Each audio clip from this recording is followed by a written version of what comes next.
Good morning. It is such a great day to have synchronicity. Thank you for joining us once again.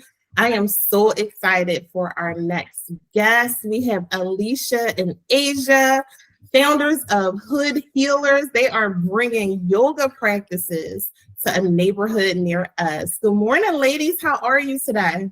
Good morning. Great. How are you? Great. Good. I'm so glad that you were able to join us this morning. I want to jump right in. I'm so excited to talk to you. Tell us about Hood Healers and why it is important to our community. Okay. So Hood Healers started in the later of 2021. Asia and I were on our own journeys, realizing things about ourselves that we wanted to change, and just how can we live a better life and be better selves. So we had a lot of conversations, and I would like to call them now like healing conversations, like shadow work. We did it together, we did a lot of that together. And in the midst of our conversations, we were realizing that there's a lot of rooted issues in the community, in the urban community. So the question became like, how do we heal the hood? Mm-hmm. How do we heal the hood? And what part do we play in healing the hood? Because now this is something that we're working on. So if we can do it, then our community can do it, And it literally just started aligning together. And now in this present day, Asia and I are actively working in our city to get yoga incorporated into the lives of our people. And we're loving it. So I love it. Definitely love it. And you're speaking to my heart. Shadow work is an amazing modality, something that we do in treatment a lot, so you can get in touch with those parts of you that you're not so in love in. So good job. Asia, anything you want to add to that? Alicia summed it all up. So, we started in the latter of 2021 and we were just trying to find ourselves. We did like nature walks, just letting nature, letting the universe speak to us. And yoga spoke to us. And now we're here. Loving it. So my next question for you ladies was, how did you get involved in this work? But it sounds like from what you're explaining, you were on your own healing journey. So explore that with us a little bit more. Alicia, take it away. Okay. Well, Asia and I met. We actually met at a restaurant in 2015, Hooters. So yeah, we met there, and we had a great run. We had a great run. Like, we were enjoying life. We were out, we were having fun, living our life. We were young. But we were just realizing, like, wait, every weekend we're gonna go out. like where's the stability? Like, where's the change? Where's the groundedness? And it wasn't those words particularly, like, when we were coming to this realization, but now looking back, like, that's what it is. We were looking for structure, we were looking for purpose. Going out was fun, but it wasn't what really was feeding us. We were growing out of that stage of our life. So once we started taking those nature walks, as Asia mentioned, we went to the Poconos one time, and I don't know if it was the yoga practice we did that day, or just nature itself, but it really has made us like more consistent with yoga. I'm sure me and Asia have done yoga like on our own growing up, but really putting that into our lifestyle, becoming a yogi, really started like Asia said, when we were finding ourselves. So right. So like, it really, like, again, yoga, our purpose came to us. God put it right in our face, and he was like, what are you going to do now? So like, we were at the top of the mountain in the Poconos, and we decided to do yoga. We took pictures, we posted pictures all over our social media, and many people actually like DM'd us and said, what are you guys doing? Like, I want to do it with you. So we were like, okay, like, maybe we'll do it again. We called it Yogi Sundays with A and A, because both our names start with A. And we just, in my apartment, we just did yoga, took pictures, and so many people wanted to join us. So we kind of had conversations thinking like, should we take this further, or, like, what are we going to do with this? And Alicia said, like, we're going to be healing the hood. I said, yep, we're using that. We're hood healers. and we kind of just ran with it. And we're hood healers. So it's amazing how just one day we decided just to do it, just to go to the Poconos. We did it on a whim, and it took us this far. I'm so in love with that. And the part that really stands out for me is that both of you were looking for something more in your own life, right? You were saying, is this what our weekend going to be? Right? We just going to be at Hooters every weekend eating this delicious chicken. Decided that you wanted to do something a little bit more, and were enlightened and inspired to put together such a wonderful program. So that's amazing. Thank you for sharing that. So talk to us a little bit about what are the benefits of yoga? Definitely mindfulness, relaxation, and even into the physical, flexibility, strength. But yoga is more mindful, because when you're in a position longer than you are in another exercise practice, you really sit with yourself and think, like, I'm doing this. I'm going to continue this. I'm breathing. I'm getting through this posture.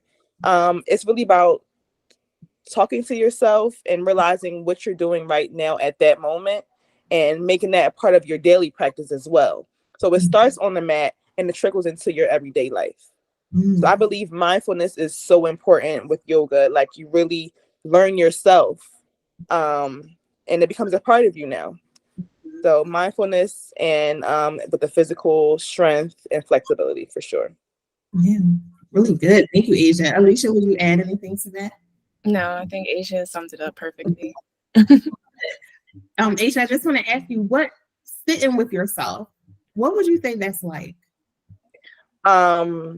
Again, learning who you are, what you don't like about yourself, what you love about yourself, and finding the solution. The solution could be writing in your journal every day. The solution could be moving your body, as in movement yoga could be your movement every day.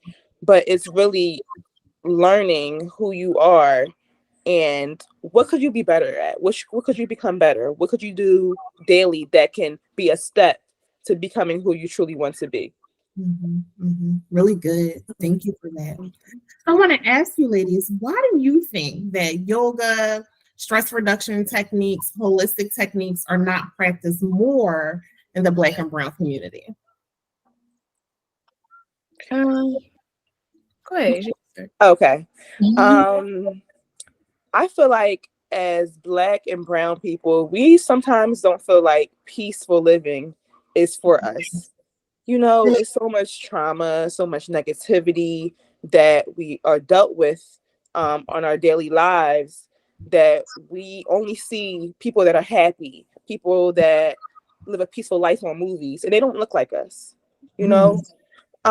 So we want to show our community that this can be a part of our lives as well. We can be mindful. We can live a life of happiness and peace if we just do the steps daily and find what makes us happy.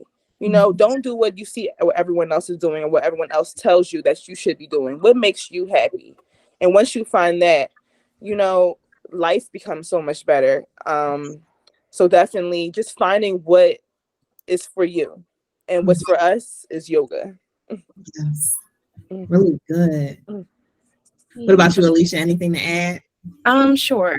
So I believe that the holistic practices are not as active in our community because the stereotype is so strong. Like it's deeply rooted. You hear somebody say, like, "Oh, you might want to try out therapy or something," and then all of a sudden you hear, "I don't want to try that. I don't want nobody in my business," or it's so many just like answers that people say without even thinking of it. And it's like that's not even how you feel. Somebody put that in your mind, like you don't even know how therapy or yoga will help you. You didn't give it a shot. You didn't try it.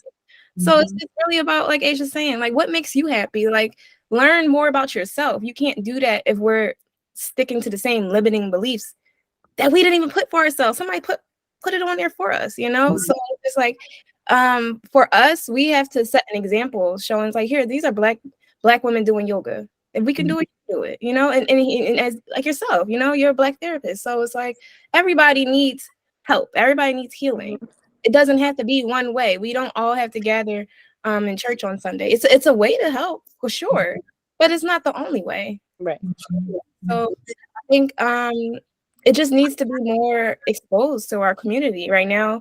When you get on TV, you might see somebody doing yoga or you might see people doing therapy, but you don't see us. Mhm. So let's start working on, you know, being more represented in areas that we definitely need it in. If anybody needs it, it's definitely us, you know? Definitely. Go ahead, Alicia, talking about limiting beliefs and cognitive restructuring and all of that, bowling down my alley. So really good stuff. And definitely, just like we were chatting about prior, is that sometimes in our community, we have been socialized to believe, like you said, not to put people in your business. What goes on in this house stays in this house. We don't trust people outside of us. Take it to the cross on Sunday morning, so on and so forth. So sometimes these ideas are so foreign. And that's why I love when we can come together and begin to normalize mental health and treatment, no matter how it may look, right? Just being able to access some form of treatment to heal that trauma. So real good. So what would you ladies say about body movement? Why is that so important? I would say that the body, it has to move. You feel me? It has to move. It's really not optional. We walk around for the majority of our lives, you know, and we don't intentionally move our body. We might get up, go to work, drive, and do the things that we need to do. But the body was made to move. It was made to move. And when you don't move, you're stagnant. And you hold more than you need. You can't release what no longer serves you because you're stiff. And that's really it's really the truth. And body movement, it may seem so simple, like, oh well, you know, I can go take a walk, but instead of just thinking about the walk, take the walk, you know, like you have to move the body to release what no longer serves you, to make room for things and space and blessings. The body is so important. And when you can align your mind and your body together, you're almost accessing a different life. You know, you're accessing a different life. So many people are so tense and they're like this. They don't even know that they walk around. You know, like how about you just relax your jaw, relax your shoulders, take a deep breath. And we breathe without trying because that's how we, you know, operate and survive. But intentional breath. So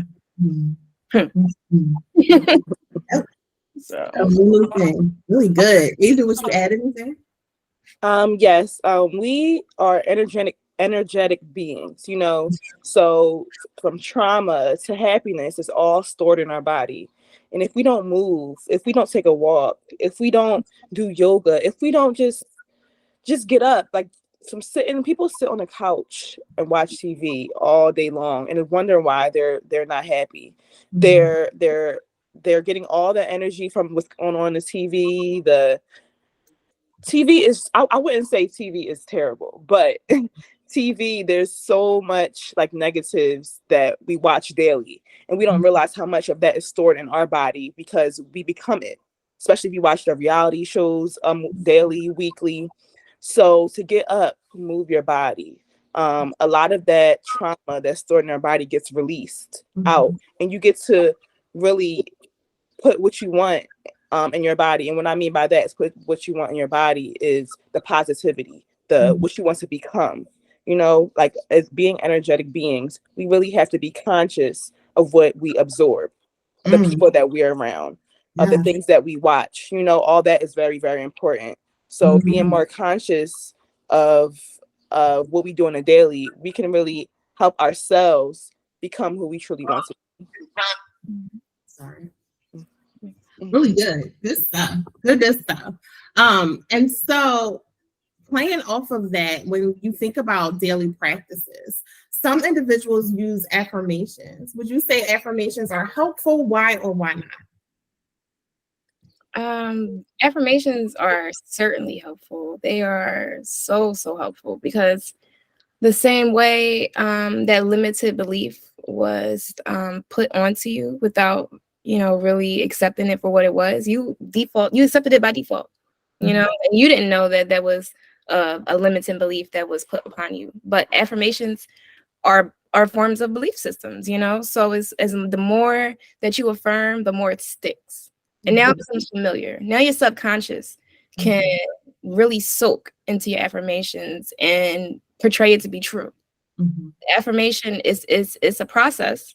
It seems like, you know, a little cliche, like, oh, well, if I just say every day that I am the most energetic being, but I don't feel like the most energetic being. Well, keep saying it. Eventually you will. It's like almost like some people say, you know, fake it till you make it. But the truth is, sometimes you have to start off, even if you're in disbelief, you have to start off that way and become consistent with it, because everything is almost like a form of a habit or a routine. You know, you have to keep going, keep going, keep going. On that 30th day, that affirmation, you're gonna believe it. You said it to yourself enough. It's going to stick. It's going to stick. Everything really boils down to consistency too.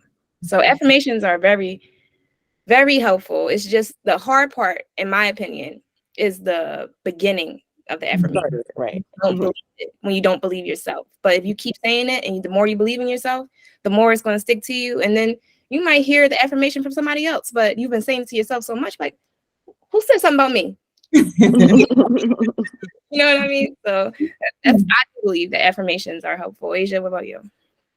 I think the mind is very, very powerful. So once the mind believes it, the body follows right behind. So Alicia said that perfectly. Once your mind believes it, it becomes a part of you. So affirmations are necessary, are very helpful, are so powerful to become your better you. Really good. Good stuff. Thank you. And so piggybacking off of affirmations a little bit, I want to hear what you ladies think about as far as meditation. Do you feel as though meditation is helpful? Why or why not? Alicia, we'll go to you. Oh, okay. Meditation is definitely helpful. I know that a lot of people feel like they don't do meditation right. You know, everybody hears so many great things about it, but what are you actually doing? What does meditation consist of? But meditation is so simple and so effective that it really passes your mind, because you're thinking a little bit too harder on what it is. And in reality, it's really just sitting with yourself, allowing whatever thoughts to come, observe them, you feel me? Release them, let them go, just let them keep passing, and see what's coming to you, what's coming to your mind. But the real meaning of this practice is to really center yourself, focus, and pour into yourself. When we don't meditate, we can feel like we're on an autopilot, you know, just moving, no real direction. We're just kind of going. But we need to sit down and focus and recenter and regroup and clear our minds and declutter, you know. So the mind is constantly moving. We have to flush it. We have to go back and realize, like, hold on, my mind needs some exercise. You can call it exercise, some rest, some relaxing. And yoga, in my opinion, also is like a body meditation. It's a body meditation for those who feel like meditating and sitting is too hard. By the time you're finished your yoga practice, usually the last pose is Shavasana, where you're laying flat and you've been so relaxed in your practice that your body is ready for meditation, whether you're ready for meditation. And I don't know anybody that has started meditation or yoga and stuck with it and said anything in a sense of, it's not working for me, or I don't feel a difference, or I don't feel like my life has changed. Nobody has ever said that to me. So meditation is very important. Yes, it is. So again, like Alicia said, some people have problems with being still within themselves. So we actually gave them another option on our page. We did a visual meditation. So we showed pictures of people of familiarity, like Black and brown people, with some soothing music in the background, just to another option, another way to meditate. Just look at the pictures, allow your mind to see whatever it sees, allow the thoughts to kind of ease down and slow down. And that's another way of meditating, just to look at something that brings you peace. You know, meditation is about peace, being still, and it's releasing the busy thoughts in our mind and just slowing down, because in the world we live in is very, very fast. Everything is moving so fast, and it's very necessary to slow down. And that's what meditation is. It's giving you the time just to slow down and become one with yourself. I love it. Thank you so much. So, Asia, I'm gonna start with you. How would you define healing? What does that mean for you? Healing is to become well again, more or less. So first you have to find the problem. Like, the first step is defining the problem.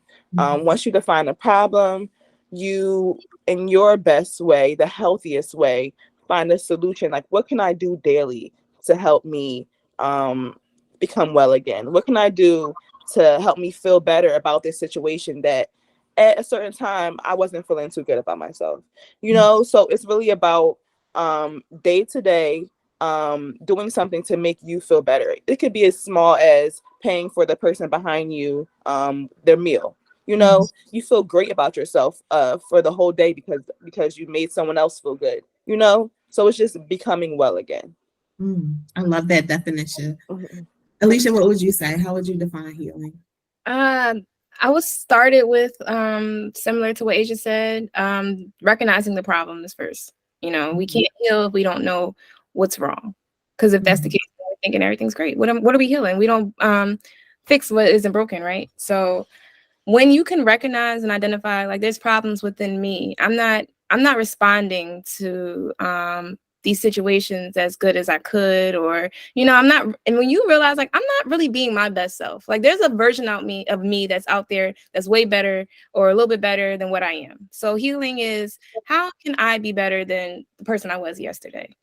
Like, what steps can I take? If I did an evaluation of myself and I looked at my cons, what can I work on? What can I work on that will heal the wounds inside of me? What we realize too when we're healing is that we didn't realize that those were issues that we were facing. It takes a lot of, again, shadow work to get down and get to the very core of the issue. But if we don't even recognize at the surface level something's not right, then we can't even start to heal. So really, it's getting met with resistance. Once you realize, like, I'm operating in my day and something triggers me, why did it trigger me?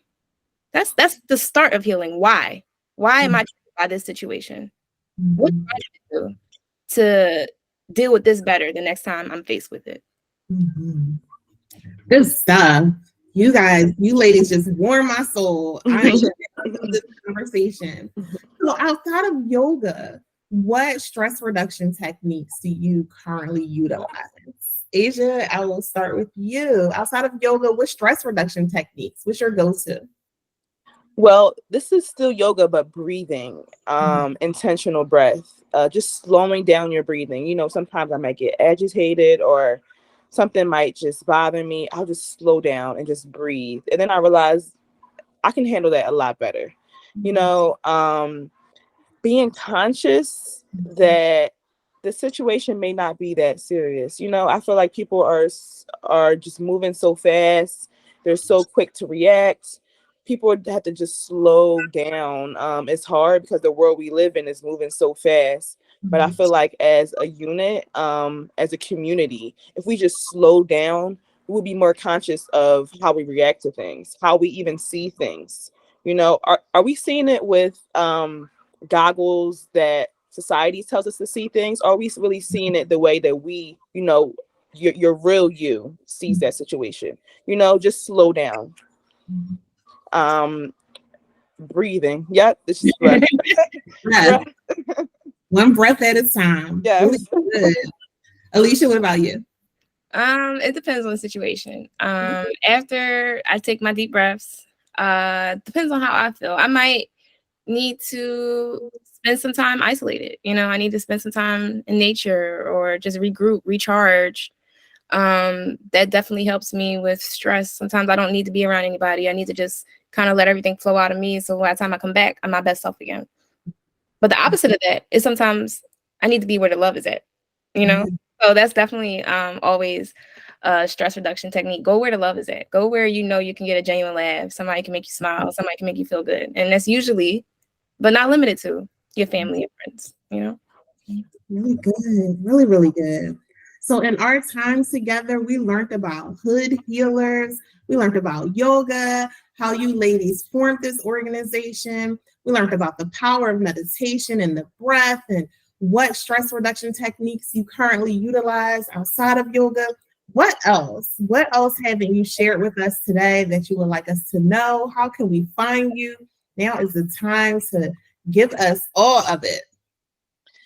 First, I want to just tell anyone that's listening, just do it. If you're thinking about starting a business, if you're thinking about being a better you, if you're thinking about just doing something new that you feel like your body is just telling you to do, just do it. Just do it. Mhm. Listen to your consciousness. Your consciousness loves you. Your consciousness wants the best for you. Just do it. Good. Alicia? And just banking off of Asia, show up for yourself. You know, like in whatever way that means for you. Most of the time, you know what you need to do. You already know. And the signs are going to keep coming to you in different ways, but it'll be a confirmation. Nobody else needs to tell you what you need to do. You know what you need to do. And even if it's just a start, you might not know everything, but you might have the urge to go to a yoga class. That urge is bigger than you. It's bigger than you. That's a sign. That's somebody tapping on your back telling you, hey, it's time to go heal. It's really You're ready. So don't overthink it, you know, like between me and Asia, I'm definitely the overthinker. Like she is so like, let's get to it. I'm like, wait, I gotta think about this. And she's just like, no. And so balance is great, you know, because sometimes we move too fast. It's like, wait, let's think about it. But we won't know until we initiate it, you know, and that's definitely the advice we have for anybody watching this. You have to show for yourself first. For anybody to take you serious, for anybody to recognize what you're doing, you have to recognize that, okay, Alicia today can be way better this time next year or this time next month. But it takes Alicia to realize that. It takes Asia to realize that. And when we realize like we can be better, we can do better. We started a community that is forever growing, and it's amazing. But what if we never, you know, what if we never took the steps? Just that, right? What? Right. So Yes. So show up for yourself. Listen to your consciousness. Your consciousness loves you, and just try to be a better person tomorrow than what you were today. I think that is excellent advice. I am going to make sure all of the information on how to bring yoga to someone else's hood is posted under your video. Any emails that I may get that wants to reach out, I'll definitely make sure I forward it to you, ladies. I am just so humble and so honored that you took some time to spend with us this morning. So until next time, my goal for you, my wish for you is to continue to be brave, be magical, and above all else, be well. Have an amazing day. thank you. Thank you. You as well.